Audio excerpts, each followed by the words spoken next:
하나님 아버지, 주의 이름 찬양합니다.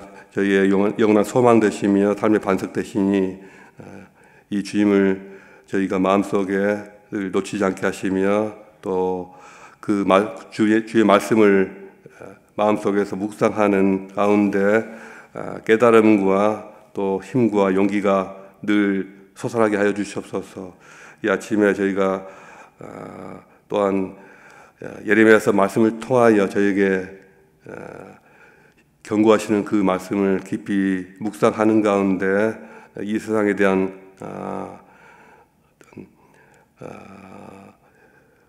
사람들의 일반적인 생각과는 다른 주님의 자녀들로서의 삶, 그리스도인으로서의 삶의 자세를 새롭게 하게 하여 주시옵소서. 하나님 아버지, 전 세계 수많은 주의 종들 또 하나님의 백성들, 그들이 주를 향하여 나아가기 원하며 또 불철주야 노력하며 또 투쟁하는 그들의 삶의 모습을 늘 생각나게 하시고 기억하게 하시며 함께 저희가 손에 손을 맞잡고 어깨와 어깨를 마주하며 주를 향하여 앞으로 나가게 하여 주시옵소서. 저희가 외롭지 않으며 함께하는 탁월한 사람들이 많다는 것을 늘 기억하게 하여 주시옵소서. 이 아침에 저희가 주의 말씀을 듣고 힘을 얻기 원하오니 하나님께서 저희 귀에 들려주시옵소서. 예수 그리스도 이름으로 기도합니다. 아멘. 자, 오늘 하나님 말씀은 예레미야 46장 13절부터 28절까지입니다. 46장 13절부터 마지막 28절까지 함께 읽겠습니다. 바빌론의 느부갓네살 왕이 와서 애굽 땅을 칠 일에 대하여 선지자 예레미야에게 이르신 여호와의 말씀이라. 너희는 애굽에 선포하며 믹돌과 녹과 다바네스에 선포하여 말하기를 너희는 굳건히 서서 준비하라. 네 사방이 칼에 삼키었느니라. 너희 장사들이 쓰러지면 어찌함이냐. 그들이 서지 못함은 여호와께서 그들을 몰아내신 까닭이니라. 그가 많은 사람을 넘어지게 하심에 사람이 사람 위에 엎드려지며 이르되 일어나라. 우리가 포악한 칼을 피하여 우리 민족에게로 우리 고향으로 돌아가자 하도다. 그들이 그곳에서 부르짖기를 애굽의 바로 왕이 망하였도다. 그가 기회를 놓쳤도다. 만군의 여호와라. 일컫는 왕이 이르시되 나의 삶으로 맹세하노니 그가 과연 산들 중에 다볼같이 해변의 갈멜같이 오리라. 애굽에 사는 딸이여, 너는 너를 위하여 포로에 짐을 꾸리라. 노비 황무하며 불에 타서 주민이 없을 것임이라. 애굽은 심히 아름다운 암송아지일지라도 북으로부터 쇠파리 떼가 줄곧 오리라. 또 그 중에 고용꾼은 살찐 숫송아지 같아서 돌이켜 함께 도망하고 서지 못하였나니 재난의 날이 이르렀고 벌받는 때가 왔음이라. 애굽의 소리가 뱀의 소리 같으리니 이는 그들이 군대가 벌목하는 자같이 도끼를 가지고 올 것임이라. 여호와의 말씀이니라. 그들이 황충보다 많아서 셀 수 없으므로 조사할 수 없는 그의 수풀을 찍을 것이라. 딸 애굽이 수치를 당하여 북쪽 백성의 손에 부침을 당하리로다. 만군의 여호와 이스라엘의 하나님께서 말씀하시니라. 보라, 내가 노예 아몬과 바로와 애굽 신들과 왕들 곧 바로와 및 그를 의지하는 자들을 벌할 것이라. 내가 그들의 생명을 노리는 자의 손 곧 바빌론의 느부갓네살 왕의 손과 그 종들의 손에 넘기리라. 그럴지라도 그 후에는 그 땅이 이전같이 사람 살 곳이 되리라. 여호와의 말씀이니라. 내 종 야곱아 두려워하지 말라. 이스라엘아 놀라지 말라. 보라, 내가 너를 먼 곳에서 구원하며 내 자손을 포로된 땅에서 구원하리니 야곱이 돌아와서 평안하며 걱정 없이 살게 될 것이라. 그를 두렵게 할 자 없으리라. 여호와의 말씀이니라. 내 종 야곱아, 내가 너와 함께 있나니 두려워하지 말라. 내가 너를 흩었던 그 나라들은 다 멸할지라도 너는 사라지지 아니하리라. 내가 너를 법대로 징계할 것이요 결코 무죄한 자로 여기지 아니하리라 하시니라. 아멘. 오늘 아침에 우리는 사라지는 것과 사라지지 않는 것이라는 제목으로 말씀을 나누려고 합니다. 예레미야서 전체에서 오늘 우리가 읽은 46장부터 51장까지는 일종의 책 뒷부분에 있는 이 부록처럼 이방 10개국에 대한 심판의 말씀만 따로 모아서 수록하고 있습니다. 그래서 시간적 순서와는 무관하게 배열되어 있습니다. 이방 나라 10개국 중에서 가장 먼저 등장하고 있는 것이 애굽입니다. 그 이유는 애굽이 우상을 숨기는 대표적인 나라였기도 하고 또 유다가 마지막까지 가장 의지하려고 했던 나라였기 때문입니다. 14절에서 믹돌과 놉과 다바네스라는 도시는 이집트 제국의 주요 도시들인데요. 이 모든 도시들이 전쟁 준비에 돌입하고 모든 역량을 총동원할 것입니다. 그럼에도 불구하고 애굽 군대는 이 도시들이 전부 다 황폐해질 정도로 바벨론 군대와의 전쟁에서 대패하게 될 것입니다.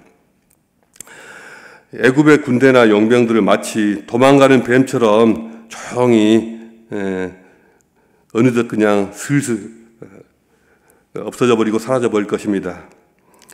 왜 하나님께서는 이처럼 애굽이 패망하게 될 것을 미리 알게 하실까요?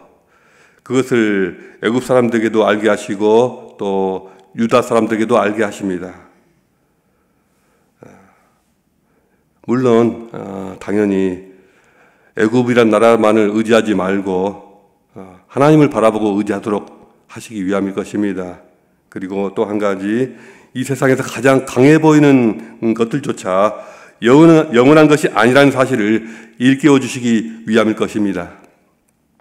애굽은 그 당시까지만 해도 세계에서 가장 강력한 나라 중 하나였고 많은 사람들이 그들의 힘과 영광을 믿고 의지하였습니다. 그러나 하나님은 그들의 멸망을 선언하십니다. 이를 통해서 우리는 이 세상에는 영원한 것이 없다는 것을 깨닫게 됩니다. 우리는 애굽의 영광이 얼마나 찬란했는지 알고 있습니다. 애굽은 한때 찬란한 문화와 강력한 군사력으로 전 세계를 선도하는 문명을 세웠습니다. 그 문명의 흔적이 지금까지도 여전히 남아 있습니다. 그들은 나일강의 풍요로움을 바탕으로 번영을 누렸고 수많은 사람들이 그들의 권력과 부를 부러워했습니다. 그러나 하나님은 그들의 교만과 악행을 보시고 심판을 예고하십니다. 15절에서는 애굽의 용사들이 엎드러지고 그들이 서로 밀치며 쓰러지게 되리라고 말씀하십니다. 이는 그들이 아무리 강력할지라도 하나님의 심판 앞에서는 무력하다는 것을 말합니다. 오늘날 우리는 이 세상을 살아가면서 많은 것들이 마치 영원한 것처럼 그것들을 의지하고 있습니다. 권력이라든가 부, 명예, 젊음 등 우리가 추구하는 것들은 영원한 것처럼 느껴지지만요, 실상은 그렇지 않습니다. 또한 우리는 현대 사회 여러 요소들을 애굽을 그러했던 것처럼, 그 시대에 애굽을 그러했던 것처럼 의지하고 있습니다. 경제적 안정이라든가 사회적 지위, 과학기술 같은 것들을 우리는 의지하고요, 우리의 믿음을 거기에 두고 살아가고 있습니다. 그러나 이 모든 것들은 영원하지가 않습니다. 요새는 미국이나 중국 같은 나라들의 천문학적인 국가 부채로 인해서 언제 세계적인 경제 위기가 닥쳐올지 모르는 상황 가운데 있습니다. 그러한 경제 위기가 오면 안전할 나라는 이 땅에 거의 없습니다. 우리는 과학기술을 신봉하지만 급작스러운 기술 발전으로 인해서 수많은 사람들이 일자리를 잃고 막다른 삶의 골목으로 내몰릴 수도 있습니다. 또한 우크라이나 전쟁과 가자지구 전쟁이 어떻게 확전이 될지 알 수가 없습니다. 동유럽으로 확전이 되고 또 중동 지역으로 확전될 수도 있습니다. 동아시아에서는 세계 최강의 군사력이 자꾸 결집하면서 첨예하게 대립하고 있습니다. 기후 위기로 인한 다양한 자연재해가 많은 나라들의 생존을 위협하고 있습니다. 모든 이런 이슈들은 이 땅에서 우리의 안전을 한순간에 무너뜨릴 수 있습니다. 예레미야의 경고는 오늘날 우리에게도 적용됩니다. 우리는 이 세상의 어떤 것도 영원하지 않음을 깨닫고 하나님께만 의지해야 합니다. 그리고 우리는 하나님의 심판을 생각하며 두려움에 빠지기보다는 하나님의 시시하신 구원의 약속을 생각해야 합니다. 27절과 28절에서 하나님은 그의 백성 이스라엘에게 구원의 약속을 다시 한번 확인하십니다. 하나님은 애굽을 멸망시키시지만 그의 백성을 지켜주시고 구원하실 것을 약속하십니다. 내 종 야곱아 두려워하지 말라. 이스라엘아 놀라지 말라. 내가 너를 먼 곳에서 구원하며 네 자손을 포로된 땅에서 구원하리니 야곱이 돌아와서 평안하며 걱정 없이 살게 될 것이라. 그를 두렵게 할 자가 없으리라. 이렇게 안심을 시키십니다. 그리고 계속하여 말씀하십니다. 여호와의 말씀이니라. 내 종 야곱아 내가 너와 함께 있나니 두려워하지 말라. 내가 너를 흩었던 그 나라들은 다 멸할지라도 너는 사라지지 아니하리라. 내가 너를 법도대로 징계할 것이요 결코 무죄한 자로 여기지 아니하리라 하시니라. 시간이 지나면 애굽은 사라질 것입니다. 그러나 유다 백성들은 사라지지 않고 남을 것입니다. 바빌론도 사라질 것입니다. 그러나 하나님의 백성들은 길이 남을 것입니다. 이는 우리에게 중요한 교훈을 줍니다. 세상의 모든 것이 사라질지라도 하나님의 사랑과 구원은 영원하다는 것입니다. 영원하신 하나님께서 유다와 함께 하시니 유다 백성들은 영원할 것입니다. 그러기에 애굽이나 바빌론은 유다가 의지할 것도 못 되고 유다가 걱정할 일도 아닙니다. 우리는 이 세상의 모든 것들에 마음을 빼앗기지 말고 두려움 때문에 위축되거나 또 우리 마음에 우울해지도 말고 영원하신 하나님의 약속에 우리의 믿음을 두어야 합니다. 우리는 삶의 중심을 하나님께 드려야 합니다. 우리 삶의 초점을 영적인 것에 두어야 합니다. 우리의 마음과 생각과 즐거움의 대상이 영적인 세계를 향해서 늘 열려 있어야만 합니다. 우리가 이 세상을 살아가면서 여러 가지를 추구하고 의지할 수는 있습니다. 그러나 우리는 우리 삶의 무게중심을 오직 하나님께 두어야 합니다. 세상의 모든 것은 결국 사라지며 변할 것입니다. 하나님만이 변함없이 우리를 사랑하시고 지키시며 구원하십니다. 우리의 믿음은 하나님께 두고 세상의 유혹을 경계하며 살아가야만 합니다. 겉으로만 보면 유다가 망하는 것이나 또 애굽이 망하는 것이나 다를 것이 없어 보이고 어차피 세상 모든 것은 다 무너질 것이니 우리 삶 자체가 무슨 의미가 있느냐, 이런 허무주의나 운명주의에 빠지기가 쉽습니다. 그러나 성경이 가르치는 것은 결코 그런 것이 아닙니다. 하나님께서 우리에게 원하시는 것도 결코 그런 것이 아닙니다. 애굽이 무너지는 것과 유다 나라가 무너지는 것은 같지가 않습니다. 유다는 비록 그 나라는 무너질지언정 하나님 백성으로서 결코 사라지지 않을 것이기 때문입니다. 유다는 하나님 백성으로서 영원한 존재입니다. 세상 모든 것들이 다 무너지고 다 사라지고 없어질 것이라도 하나님의 백성은 영원히 사라지지 않을 것입니다. 영원한 존재이기에 더욱더 영원한 가치를 위해서 살아야 합니다. 그래서 영원한 그 가치를 인식하고 그것을 위해 살도록 그러한 삶의 방식을 갖도록 하나님께서 유다를 훈련시키시는 것입니다.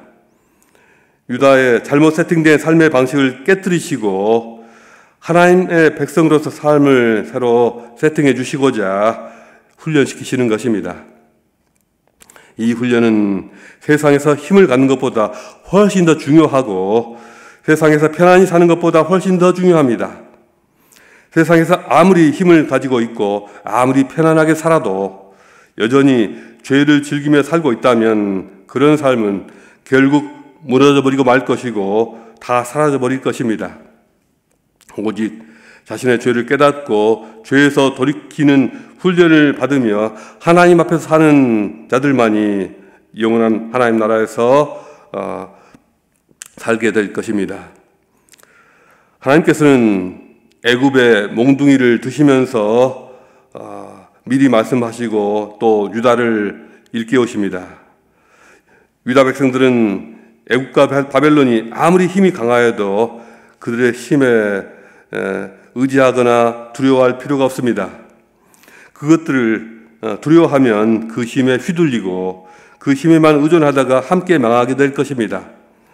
유다가 두려워해야 할 것은 강대국의 힘이 아니라 자신들의 죄입니다. 자신들 안에 있는 죄에 큰 두려움을 느끼고 죄로 인해서 고통을 느낄 수가 있어야 합니다. 예루살렘이 멸망한 것도 죄 때문이고 남은 자들이 애굽에 들어가서도 다 멸망하게 되는 것은 다 죄 때문이고 장차 영원한 심판에 처해지게 된다면 그것도 죄 때문일 것입니다. 죄가 우리의 생명을 사라져버리게 하고 죄만 없다면 우리의 존재는 하나님 앞에서 영원히 사라지지 않을 것입니다. 그러기에 그들이 가장 두려워해야만 하고 가장 먼저 싸워 이겨야만 하는 그 대상도 자신들의 죄입니다. 이것이 하나님 백성들이 사는 방식입니다. 이것이 하나님의 백성이 가야 하는 길입니다. 이것이 오늘 믿음의 길을 가는 우리의 길이기도 합니다. 우리는 결국 다 사라져버리고 없어져 버릴 것을 위해서 살지 말고 영원히 사라지지 않는 것을 위해서 살아야만 합니다. 여전히 세상의 힘을 두려워하고 세상의 힘을 아쉬워하고 그것이 없어서 기가 죽는 것이 아니라 우리 삶 속에 하나님의 은혜를 열망하고 영원한 소망을 항상 꿈꾸면서 주님 주신 사명을 이루는 일에 노심초사해야 할 것입니다. 그리고 영원하신 하나님을 믿는 믿음으로 모든 역경을 이겨내야만 합니다. 이런 삶이 유다가 가는 길이 되어야 했고 바로 이런 삶이 바로 우리가 살아야 하는 삶입니다. 이런 삶을 사는 것이 세계에서 가장 강한 힘을 가진 제국이 되는 것보다 훨씬 더 중요합니다. 샘교회 성도 여러분, 우리는 이 세상에서 영원한 것을 찾을 수도 없고 얻을 수도 없습니다. 세상의 모든 것은 결국 사라지고 다 변할 것입니다. 아무리 힘이 있고 아무리 빛나 보이는 것들조차도 결국 다 사라지고 없을 것입니다. 오직 하나님의 사랑과 주님의 구원만이 영원합니다. 그리고 그 사랑과 구원을 얻은 자들만이 영원할 것입니다. 오늘 이 말씀을 통해서 우리의 믿음을 다시 한번 점검할 수 있기를 바랍니다.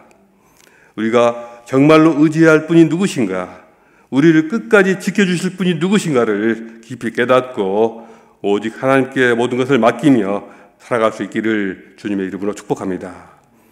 오늘 주신 말씀을 생각하시면서 우리 자신과 이 사회와 이 나라를 위해서 다시 한번 기도하시겠습니다. 우리 자녀들 위해서도 간절히 기도하시겠습니다. 교회를 위해서도 기도하시겠습니다. 자유롭게 기도하시겠습니다.